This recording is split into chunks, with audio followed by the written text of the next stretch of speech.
సభ్యులకి పార్లమెంట్ సభ్యులకి కొన్ని ప్రివిలేజెస్ ఉంటాయి.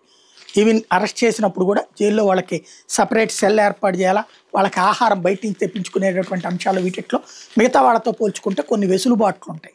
అయితే జోగి రమేష్ మాజీ మంత్రి, ఇప్పుడు ఆయన ఎమ్మెల్యే కూడా కాదు కాబట్టి తనకు అట్లాంటి ప్రోటోకాల్ కానీ లేకపోతే అట్లాంటి కొన్ని ప్రివిలేజెస్ కానీ ఉండవు. అదే నిన్న కోర్టు తేల్చి చెప్పింది.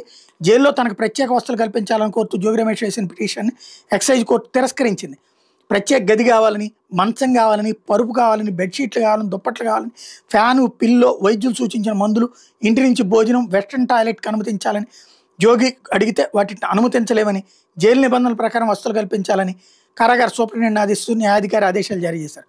తనకు బెయిల్ మంజూరు చేయాలని జోగి రమేష్ వేసిన మరో పిటిషన్ మీద విచారణ ఈ నెల 6కి వాయిదా వేశారు. నకిలీ మద్యం కేసు నేపథ్యంలో ఒక రకంగా చెప్పాలంటే అది మాత్రం పచ్చి దగా కేసు, పచ్చి తప్పు కేసు.